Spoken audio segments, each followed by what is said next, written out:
Hi ನಮಸ್ಕಾರ, ನೀವು ನೋಡ್ತಾ ಇದ್ದೀರಾ Vijay Mylar YouTube channel. Hi ಅಗ್ರೀವಾ ಸಿನಿಮಾ ನೋಡ್ಕೊಂಬಂದೆ. ಸೊ ಈ ಸಿನಿಮಾ ನೋಡಿದ್ಮೇಲೆ ಖಂಡಿತವಾಗ್ಲೂ ತುಂಬ ಮಾತಾಡಬೇಕಂತ ಅನ್ನಿಸ್ತು ನನಗೆ ಆ್ಯಕ್ಚುಲಿ ಪರ್ಸ್ನಲಿ. ಸೊ ಏನು ಕತೆ, ಏನು ವಿಚಾರ, ಸೊ ಏನಿದು, ಸೊ ಇದ್ರ ಬಗ್ಗೆ ಮಾತಾಡ್ತೀನಿ ಅಂತ ಹೇಳಿ ವಿಡಿಯೋ ಬೇಗ ಶುರು ಮಾಡ್ತಾ ಇದ್ದೀನಿ. ಶುರು ಮಾಡೋಕ್ಕಿಂತ ಮುಂಚೆ ಚಾನಲ್ಗೆ ಇನ್ನೂ ಯಾರು ಸಬ್ಸ್ಕ್ರೈಬ್ ಮಾಡ್ಕೊಳ್ಳಿಲ್ಲ ಸಬ್ಸ್ಕ್ರೈಬ್ ಮಾಡ್ಕೊಳ್ಳಿ. ಇನ್ಸ್ಟಾ, ಫೇಸ್ಬುಕ್ ಹಾಗೆ ಎಕ್ಸೆಲ್ ಫಾಲೋ ಮಾಡೋದನ್ನು ಮರಿಬೇಡಿ. ಸೊ ಐ ಅಗ್ರೀವಾ ಸಿನಿಮಾ ಧನ್ವೀರ್ ಅವರ ಸಿನಿಮಾ. ಧನ್ವೀರ್ ಅವರು ನಾಯಕ ನಟನಾಗಿ ಮತ್ತು ಸಂಜನಾ ಆನಂದ್ ಅವರು ಹೀರೋಯಿನ್ ಆಗಿ ನಟಿಸಿದಂಥ ಸಿನಿಮಾ. ಸೊ ಈ ಸಿನಿಮಾ ನೋಡ್ಕೊಂಬಂದೆ.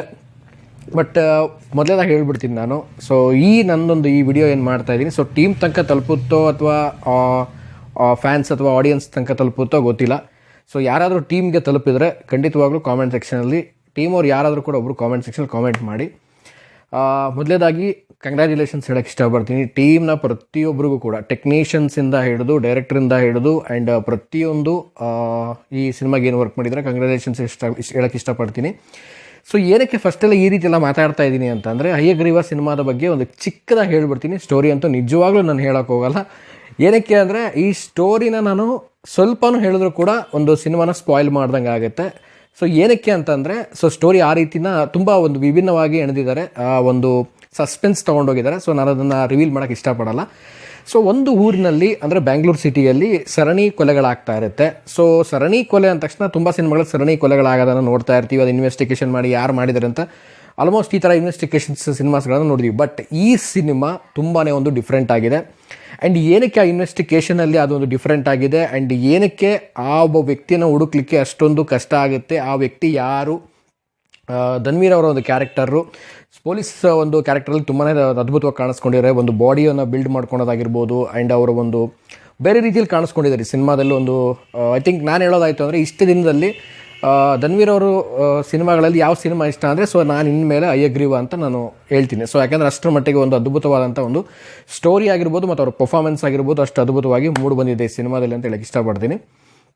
ಆ್ಯಂಡ್ ಈ ಸಿನಿಮಾದ ಒಂದು ಸ್ಟಾರ್ಟಿಂಗ್ ಏನಿದೆ, ಸ್ಟಾರ್ಟಿಂಗ್ ಟು ಒಂದು ಇಂಟರ್ವೆಲ್ ತನಕ ಒಂದು ಸೆಕ್ಷನ್ ಆದರೆ, ಸೊ ಇಂಟರ್ವೆಲ್ದಿಂದ ಒಂದು ಮಧ್ಯಂತರ ಆದಮೇಲೆ, ಇಂಟರ್ವೆಲ್ ಬಿಟ್ಟಾದಮೇಲೆ, ಸೊ ಅಲ್ಲಿಂದ ಒಂದು ರೀತಿ ಬೇರೆ ರೀತಿ ಸ್ಟಾರ್ಟ್ ಆಗುತ್ತೆ.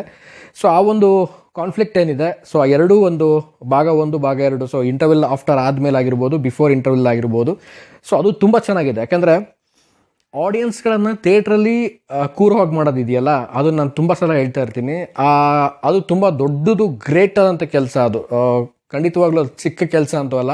ಸ್ವಲ್ಪ ಆಡಿಯನ್ಸ್ಗಳಿಗೆ ಏನಾದ್ರು ಡಿಸ್ಟ್ರಾಕ್ಟ್ ಆದರೆ, ಸೊ ಏನಾದ್ರು ಹಿಂಗೆ ನೋಡ್ತಾ ಇರುವಾಗ ಏನಾದ್ರು ಸ್ವಲ್ಪ ಅತ್ತಾಗಿತ್ತಾಗಿ ಹೋದರೆ, ಸ್ವಲ್ಪ ಸ್ಟೋರಿ ಅನ್ನೋದು ಇದಾಗಿದೆ, ಒಂದು ಅಲ್ಲಿ ಲೈನ್ ತಪ್ಪಿಬಿಡುತ್ತೆ. ಬಟ್ ಈ ಸಿನಿಮಾ ಏನಾಗುತ್ತೆ ಅಂದರೆ, ನೀವು ಸ್ಟಾರ್ಟಿಂಗಿಂದ ಹಿಡಿದು ಸೊ ಇಂಟರ್ವೆಲ್ ಬರೋದು ಗೊತ್ತಾಗಲ್ಲ, ಸೊ ಇಂಟರ್ವೆಲ್ನ ಸ್ಟಾರ್ಟ್ ಆಗಿಬಿಟ್ಟು ಸೊ ಕ್ಲೈಮ್ಯಾಕ್ಸ್ ಬರೋದು ಕೂಡ ಗೊತ್ತಾಗಲ್ಲ, ಅಷ್ಟರ ಮಟ್ಟಿಗೆ ಕಥೆನ ತೊಗೊಂಡೋಗಿದ್ದಾರೆ.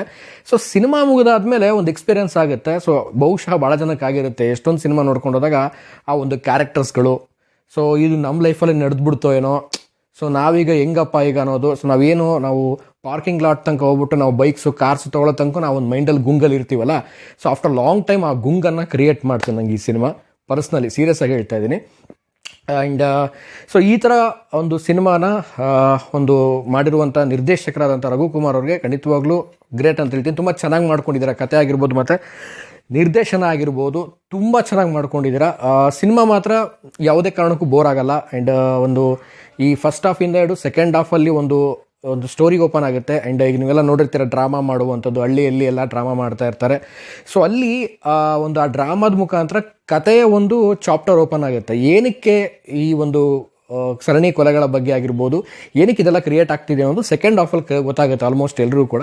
ಸೊ ಅದು ತುಂಬ ಚೆನ್ನಾಗಿ ತೊಗೊಂಡೋಗಿದ್ದಾರೆ, ಅದು ನಂಗೆ ಪರ್ಸ್ನಲಿ ತುಂಬ ಇಷ್ಟ ಆಯಿತು. ಸೊ ಅದು ತುಂಬ ಕ್ಯೂರಿಯಾಸಿಟಿ ಕ್ರಿಯೇಟ್ ಮಾಡುತ್ತೆ ಅಪ್ ಟು ಏನಂತಂದರೆ ಕ್ಲೈಮ್ಯಾಕ್ಸ್ ತನಕನೂ ಕೂಡ ಆಡಿಯನ್ಸ್ಗೆ ಒಂದು ರೀತಿಲಿ ಏನಾಗುತ್ತೆ ಅನ್ನೋ ಕ್ಯೂರಿಯಾಸಿಟಿ ಕ್ರಿಯೇಟ್ ಮಾಡುತ್ತೆ. ಬಟ್ ಅದು ಸಿನಿಮಾಗೆ ಅದು ಬೇಕು. ಸೊ ಖಂಡಿತವಾಗ್ಲೂ ಆ ಸಿನಿಮಾಗೆ ಇದು ದೊರಕಿದೆ ಅಂತ ನಾನು ಹೇಳಕ್ಕೆ ಇಷ್ಟಪಡ್ತೀನಿ.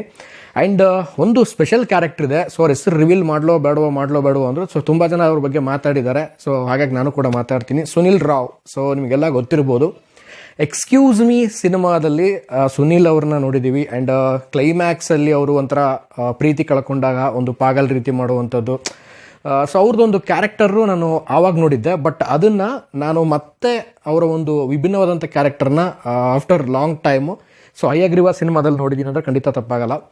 ಸೊ ಇವ್ರು ಒಂದು ರೀತಿಯಲ್ಲಿ ನಿಜವಾಗ್ಲೂ ಮಲ್ಟಿ ಟ್ಯಾಲೆಂಟೆಡ್ ಅನ್ಬೇಕು ಅಥವಾ ಏನೋ ಗೊತ್ತಿಲ್ಲ, ಬಟ್ ತುಂಬಾ ಒಬ್ಬ ಒಳ್ಳೆ ನಟ ಸುನಿಲ್ ಅವರು ಕೂಡ ಒಂದು. ಬಟ್ ಅವ್ರಿಗೆ ಇನ್ಮೇಲೆ ಅವ್ರಿಗೆ ಸಿನಿಮಾ ಆಪರ್ಚುನಿಟಿ ಸಿಗಬೇಕು ಅಂತ ನಾನು ಬಯಸ್ತೀನಿ ಈ ಒಂದು ಐ ಅಗ್ರಿ ವಾ ಸಿನಿಮಾಯಿಂದ. ನೀವು ಎಕ್ಸ್ಪೀರಿಯನ್ಸ್ ಖಂಡಿತವಾಗ್ಲೂ ನಾನು ಹೇಳೋದು ಅರ್ಥ ಆಗಲ್ಲ, ಬಟ್ ನೀವು ಥಿಯೇಟ್ರಿಗೆ ಹೋಗಿ ಅವರ ಒಂದು ಪರ್ಫಾರ್ಮೆನ್ಸ್ ನೋಡಿ. ಸುನಿಲ್ ರಾವ್ ಕೂಡ ಒಂದು ಸ್ಪೆಷಲ್ ಆಗಿ ಒಂದು ಕ್ಯಾರೆಕ್ಟರ್ನ ಮಾಡಿದ್ದಾರೆ, ನಿಜವಾಗ್ಲೂ ಅದ್ಭುತವಾಗಿ ಮಾಡಿದ್ದಾರೆ. ಅವ್ರು ನೋಡಿದ್ರೆ ಎಷ್ಟು ಭಯ ಆಗುತ್ತೆ ಅಂದರೆ ಅಷ್ಟು ಭಯ ಆಗುತ್ತೆ. ಫೈನಲಿ ಅಷ್ಟು ಒಂದು ಅದ್ಭುತವಾದಂಥ ನಟನೆಯನ್ನು ಈ ಸಿನಿಮಾದ ಮುಖಾಂತರ ತೋರಿಸಿದ್ದಾರೆ. ಸೊ ಈ ಸಿನಿಮಾ ಬಗ್ಗೆ ನಾನು ಹೇಳ್ತಾ ಹೋದರೆ ಬಟ್ ಕಥೆನ ಹೇಳಬೇಕು ಅಂತ ಅನಿಸುತ್ತೆ. ಬಟ್ ಓವರಾಲ್ ಆಗಿ ಸಿನಿಮಾ ಒಂದು suspense thriller. And I agree ವಾ ಅಂದರೆ ಏನು, ಐ ಅಗ್ರಿ ವಾ ಅಂತ ಏನಕ್ಕೆ ಧನ್ವೀರ್ ಅವ್ರಿಗೆ ಹೆಸರು ಕೊಟ್ಟಿದ್ದಾರೆ, ಆ್ಯಂಡ್ ಸರಣಿ ಕೊಲೆಗಳು ಯಾಕಾಗುತ್ತೆ, ಆ ಸರಣಿ ಕೊಲೆಗಳ ಹಿಂದೆ ಇರುವಂಥ ಒಂದು ಏನಿದೆ ಮ್ಯಾಜಿಕಲ್ ಒಂದು ಎನ್ಕ್ವೈರಿ ಏನಿದೆ, ಸೊ ಒಂದು ವಿಭಿನ್ನವಾದಂಥ ಒಂದು ಎನ್ಕ್ವೈರಿ ಮಾಡುವಂಥ ಒಂದು ಪದ್ಧತಿ ಏನಿದೆ, ಒಂದು ಪೊಲೀಸ್ ಇನ್ವೆಸ್ಟಿಗೇಷನ್ ಏನಿದೆ, ಸೊ ಅದನ್ನು ತುಂಬ ಚೆನ್ನಾಗಿ ಮೂಡಿಸಿದ್ದಾರೆ ಪರದೆ ಮೇಲೆ. ಸೊ ಅದು ಭಾಳ ಇಂಪಾರ್ಟೆಂಟ್ ಆಗುತ್ತೆ. ಸೊ ಚೆನ್ನಾಗಿ ತೋರಿಸಿದ್ದಾರೆ ಅದನ್ನು, ಇನ್ವೆಸ್ಟಿಗೇಷನ್ ಮಾಡುವಂಥದ್ದಾಗಿರ್ಬೋದು, ಪ್ರತಿಯೊಂದು ಎವಿಡೆನ್ಸ್ಗಳನ್ನು ಹುಡುಕೋದಾಗಿರ್ಬೋದು. ಸೊ ಅದು ಆಡಿಯನ್ಸ್ಗಳಿಗೆ ಕನೆಕ್ಟ್ ಆಗಬೇಕು. ಖಂಡಿತವಾಗ್ಲೂ ಅದೊಂದು ಕನೆಕ್ಟಿವಿಟಿಯನ್ನು ಈ ಸಿನಿಮಾ ಕೊಟ್ಟಿದೆ. ಬಟ್ ನನಗೊಂದು ಪ್ರಶ್ನೆ ಕಾಡಿದ್ದು ಏನು ಅಂದರೆ, ಬಹುಶಃ ಇದೇನೋ ನಿರ್ದೇಶಕರು ನೋಡ್ತಾ ಇದ್ರೆ, ಸರ್ ಇದನ್ನು ನೀವು ಆಲ್ಮೋಸ್ಟ್ ಇದನ್ನು ಒಂದು ಮಲ್ಟಿ ಲ್ಯಾಂಗ್ವೇಜಲ್ಲಿ ರಿಲೀಸ್ ಮಾಡ್ಬೋದಾಗಿತ್ತು.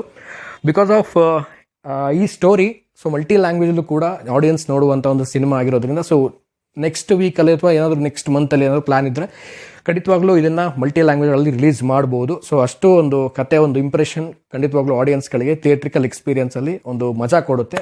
ಸೊ ಇದು ನನ್ನ ಕಡೆಯಿಂದ ಒಂದು ರಿಕ್ವೆಸ್ಟು. ಸೊ ಇದು ನನ್ನ ಒಂದು ಈ ಒಂದು ಐ ಅಗ್ರಿ ವಾದ ಒಂದು ಸಿನಿಮಾದ ಒಂದು ರಿವ್ಯೂ ಅಂತ ಅಂದ್ಕೊಳ್ತೀರೋ ಅಥವಾ ನಾನು ಹೇಳಿದ್ದು ನಿಮಗೇನು ಅನ್ನಿಸ್ತೋ ಸೊ ಕಾಮೆಂಟ್ ಸೆಕ್ಷನಲ್ಲಿ ಕಾಮೆಂಟ್ ಮಾಡಿ ತಿಳಿಸಿ. ಸೊ ಸಿನಿಮಾ ಮಾತ್ರ ತುಂಬ ಚೆನ್ನಾಗಿ ಬಂದಿದೆ. ಆ್ಯಂಡ್ ಧನ್ವೀರ್ ಅವರಾಗಿರ್ಬೋದು, ಸಂಜನಾ ಆನಂದ್ ಅವರಾಗಿರ್ಬೋದು. ಸಂಜನಾ ಆನಂದ್ ಅವ್ರದ್ದು ಸ್ಟಾರ್ಟಿಂಗ್ ನಾನು ನೋಡಿದಾಗ ಫಸ್ಟ್ ಆಫ್ ಆಲ್ ಇವರು ಸಿನಿಮಾಗೆ ಐ ಥಿಂಕ್ ಬೇಡವಾಗಿತ್ತೇನೋ ಅಂತ ಅನ್ನಿಸ್ತು. ಬಟ್ ಅವ್ರದ್ದು ಒಂದು ಇಂಪ್ರೆಷನ್ ಕೊಡುವಂಥ ಒಂದು ಸೀನ್ ಕೂಡ ಇದೆ. ಸೊ ಅದು ಕೂಡ ತುಂಬ ಇಷ್ಟ ಆಯಿತು. ಆ್ಯಂಡ್ ಫ್ಯಾಮಿಲಿದ ಬಗ್ಗೆ ಆಗಿರ್ಬೋದು ಚಿಕ್ಕದಾಗಿ ತೋರಿಸಿದ್ರು. ಬಟ್ ಈ ಸಿನಿಮಾದಲ್ಲಿ ಮೇನ್ ಫೋಕಸ್ ಆಗಿ ಬಂದ್ಬಿಟ್ಟು ಒಂದು ಇನ್ವೆಸ್ಟಿಗೇಷನ್ನು, ಸೊ ಅದನ್ನು ಪತ್ತೆ ಮಾಡುವಂಥದ್ದು, ಅದನ್ನು ಸಖತ್ತಾಗಿ ತೋರಿಸ್ತಾರೆ. ಬಟ್ ಈ ಸಿನಿಮಾನ ಮಲ್ಟಿ ಲ್ಯಾಂಗ್ವೇಜಲ್ಲಿ ರಿಲೀಸ್ ಮಾಡಬೇಕಾಗಿತ್ತು, ತುಂಬ ಚೆನ್ನಾಗೇ ಇರ್ತಿತ್ತು ಅಂತ ನನ್ನ ಒಂದು ಅನಿಸಿಕೆ. ಬಟ್ ಇದು ಕನ್ನಡ ಹೊರತುಪಡಿಸಿ ಬೇರೆ ಲ್ಯಾಂಗ್ವೇಜಲ್ಲಿ ಕೂಡ ರಿಲೀಸ್ ಆದರೆ ತುಂಬಾ ಒಳ್ಳೆಯದು. ಒಂದು ಸಿನಿಮಾ ಕೂಡ ಒಂದು ಒಳ್ಳೆಯ ಒಂದು ಪ್ರಶಂಸೆ ಖಂಡಿತವಾಗ್ಲೂ ಸಿಗುತ್ತೆ. ಆ್ಯಂಡ್ ಕೈಂಡ್ಲಿ ರಿಕ್ವೆಸ್ಟಿಂಗ್ ಎಲ್ರಿಗೂ ಕೂಡ ನಾನು ಹೇಳೋದೇನು ಅಂತಂದರೆ, ಸೊ ಈ ರೀತಿ ಸಿನಿಮಾಗಳು ಬಂದಾಗ ಖಂಡಿತವಾಗ್ಲೂ ನಾವು ಥಿಯೇಟ್ರಿಗೆ ಹೋಗಿ ನೋಡ್ದೇನೆ, ಸೊ ಓ ಟಿ ಟಿಲಿ ನೋಡಿದಾಗ, ಟಿ ವಿಲಿ ಹಾಕಿದಾಗ ನೋಡಿದಾಗ ಅಯ್ಯೋ ಇದನ್ನ ಥಿಯೇಟ್ರಲ್ಲಿ ನೋಡ್ಬೋದಾಗಿತ್ತಲ್ಲ, ಇಂಥ ಒಳ್ಳೆ ಸಿನಿಮಾ ಅಂತ ಅಂದ್ಕೊಳ್ತೀವಿ. ಖಂಡಿತವಾಗ್ಲೂ ಒಂದು ಒಳ್ಳೆ ಸಿನಿಮಾ ಧನ್ವೀರ್ ಅವ್ರದ್ದು. ಸೊ ನನಗೆ ಪರ್ಸ್ನಲಿ ಇಷ್ಟ ಆದಂಥ ಒಂದು ಸಿನಿಮಾ ಆಗಿದೆ ಇದು 2026ರಲ್ಲಿ. ಧನ್ವೀರ್ ಅವರ ಒಂದು ಕೆರಿಯರಲ್ಲಿ ಆಗಿ ಹೇಳಿದಾಗೇ ನಾನು ಅವ್ರದ್ದು ಯಾವುದೋ ಸಿನಿಮಾ ಇಷ್ಟ ಅಂತ ಕೇಳಿದ್ರೆ ಇನ್ಮೇಲೆ ನಾನು ಐ ಅಗ್ರಿ ವಾ ಅಂತಲೇ ಹೇಳಕ್ಕೆ ಇಷ್ಟಪಡ್ತೀನಿ. ಅದ್ಭುತವಾದಂಥ ಒಂದು ಸ್ಟೋರಿ ಆಗಿರ್ಬೋದು, ಮತ್ತು ಅವ್ರದ್ದು ಕೂಡ ಒಂದು ಎಫರ್ಟ್ ಕೂಡ ಈ ಸಿನಿಮಾದಲ್ಲಿ ಕಾಣುತ್ತೆ. ತುಂಬಾ ಒಂದು ಹಾರ್ಡ್ ಡೆಡಿಕೇಶನ್ ಹಾಕಿ ಸಿನಿಮಾನ ಮಾಡಿದ್ದಾರೆ. ಆ್ಯಂಡ್ ನಾನು ಅವ್ರಿಗೆ ಒಂದು ರಿಕ್ವೆಸ್ಟ್ ಧನ್ವೀರ್ ಅವರಿಗೆ, ಸೊ ಮುಂಬರುವ ಎಲ್ಲ ಸಿನಿಮಾಗಳೇ ಒಂದು ಒಳ್ಳೊಳ್ಳೆ ಕಥೆಗಳನ್ನು ಆಯ್ಕೆ ಮಾಡಿಕೊಂಡು ಒಂದು ಒಳ್ಳೆ ಜಾನರ್ ಸಿನಿಮಾಗಳನ್ನು, ನಿಮ್ಮದೊಂದು ಜಾನರ್ ಅಂತ ಸೆಟ್ ಮಾಡ್ಕೊಂಡು ಆ ಸಿನಿಮಾಗಳನ್ನು ಮಾಡಿ ಖಂಡಿತವಾಗ್ಲೂ ಸಿನಿಮಾ ಒಂದು ತುಂಬಾ ಒಂದು ಖುಷಿ ಕೊಡುತ್ತೆ ಆಡಿಯನ್ಸ್ಗಳಿಗೆ. ಎಲ್ಲರೂ ಕೂಡ ವೇಟ್ ಮಾಡ್ತಾರೆ ಇನ್ನು ಅಪ್ಕಮಿಂಗ್ ಧನ್ವೀರ್ ಅವರ ಸಿನಿಮಾಗೆ. ಖಂಡಿತವಾಗ್ಲೂ ಎಲ್ಲರೂ ವೇಟ್ ಮಾಡ್ತಾರೆ. ಐ ಅಗ್ರಿ ವಾ ಪಾರ್ಟ್ 2 ಮಾಡಿದ್ರು ಕೂಡ ಆಡಿಯನ್ಸ್ ಬರ್ತಾರೆ. ಸೊ ಆ ಇಂಪ್ರೆಷನ್ ಕೊಟ್ಟಿದೆ ಈ ಸಿನಿಮಾ. ಸೊ ನಾನು ಹೇಳ್ತಿರೋದು ನೋಡದೇ ಇರೋರಿಗೆ ಏನಪ್ಪ ಇಷ್ಟ ಹೇಳ್ತದೆ ಅಂತ ಅನ್ನಿಸ್ಬೋದು. ಬಟ್ ಈ ವಿಡಿಯೋ ಲೆಂತ್ ಕೂಡ ಆಗಿರ್ಬೋದು. ಬಟ್ ಇದು ಯಾವುದೇ ಒಂದು ಪ್ರಮೋಷನ್ ವಿಡಿಯೋನೂ ಅಲ್ಲ, ಯಾವ ಥರದ್ದು ವಿಡಿಯೋನೂ ಅಲ್ಲ. ಸೊ ಇದು ನನ್ನ ಓನ್ ಒಪಿನಿಯನ್ನು, ನನ್ನ ಓನ್ ಒಂದು ರಿವ್ಯೂ ಅಂತಲೇ ಅಂತ ಹೇಳ್ಬೋದು. ಸಿನಿಮಾದ ಬಗ್ಗೆ ನನಗೆ ಆದಂಥ ಒಂದು ಅನುಭವನ ನಿಮ್ಮ ಜೊತೆ ಶೇರ್ ಮಾಡ್ಕೊಂಡಿದ್ದೀನಿ. ಆಲ್ಮೋಸ್ಟ್ ಸಿನಿಮಾ ಯಾರ್ಯಾರು ನೋಡಿದ್ದೀರಾ ಅವ್ರಿಗೆ ಅನಿಸಿರುತ್ತೆ ಈ ಸಿನಿಮಾ ಏನು ಅಂತ. ಸೊ ಹೋಗಿ ಸಿನಿಮಾ ನೋಡಿ ಖಂಡಿತವಾಗ್ಲೂ ಎಂಜಾಯ್ ಮಾಡ್ತೀರಾ. ಎಂಟರ್ಟೈನ್ಮೆಂಟ್ ಇದೆ. ನಿಮಗೆಲ್ಲೂ ಕೂಡ 1% ಕೂಡ ಬೋರ್ ಹೊಡಿಯಲ್ಲ. ಅಷ್ಟರ ಮಟ್ಟಿಗೆ ಸ್ಕ್ರೀನ್ ಪ್ಲೇನ ತೊಗೊಂಡೋಗಿದ್ದಾರೆ ನಿರ್ದೇಶಕರಾಗಿರ್ಬೋದು. ನಾನು ಆಗಲೇ ಸ್ಟಾರ್ಟಿಂಗಲ್ಲಿ ಹೇಳಿದಾಗೆ ಪ್ರತಿಯೊಬ್ಬರು ಟೆಕ್ನಿಷಿಯನ್ಸು ಪ್ರತಿಯೊಬ್ಬರು ಕೂಡ ತುಂಬ ಒಂದು ಅದ್ಭುತವಾದಂಥ ವರ್ಕನ್ನು ಮಾಡಿದ್ದಾರೆ. ಚೆನ್ನಾಗಿ ಮೂಡಿ ಬಂದಿದ್ದು ಸಿನಿಮಾ. ನಿಮ್ಮ ಹತ್ತಿರ ಚಿತ್ರಮಂದಿರಕ್ಕೆ ಹೋಗಿ ಸಿನಿಮಾ ನೋಡಿ. ಈ ರೀತಿಯ ಸಿನಿಮಾಗಳನ್ನು ನೋಡಿದಾಗ ಮುಂಬರುವ ಒಂದು ಸಿನಿಮಾಗಳಿಗೆ ಒಂದು ಪ್ರೋತ್ಸಾಹ ಕೊಟ್ಟಂಗೆ ಆಗುತ್ತೆ. ಸೊ ನೋಡಿ ಎಂಜಾಯ್ 100% ಮಾಡ್ತೀರಾ, ಇದರಲ್ಲಿ ಯಾವುದೇ ಡೌಟ್ ಇಲ್ಲ ಅಂತ ಹೇಳ್ತಾ. ಸೊ ನೋಡಿದವರು ಆನೆಸ್ಟಾಗಿ ಹೇಳಿ ಸಿನಿಮಾ ಹೇಗಿದೆ ಅಂತ ಕಾಮೆಂಟ್ ಮಾಡಿ ಅಂತ ಹೇಳ್ತಾ. ಸೊ ವಿಡಿಯೋ ಮುಗಿಸ್ತಾ ಇದ್ದೀನಿ. ಮುಗಿಸೋದಕ್ಕಿಂತ ಮುಂಚೆ ಚಾನಲ್ಗೆ ನೀವು ಸಬ್ಸ್ಕ್ರೈಬ್ ಮಾಡ್ಕೊಳ್ಳಿ, ಸಬ್ಸ್ಕ್ರೈಬ್ ಮಾಡ್ಕೊಳ್ಳಿ. ಇನ್ಸ್ಟಾ, ಫೇಸ್ಬುಕ್ ಹಾಗೆ ಎಕ್ಸೆಲ್ ಫಾಲೋ ಮಾಡೋದನ್ನು ಮರಿಬೇಡಿ ಅಂತ ಹೇಳ್ತಾ ಇವತ್ತಿನ ವಿಡಿಯೋನ ಮುಗಿಸ್ತಾ ಇದ್ದೀನಿ. ನಮಸ್ಕಾರ.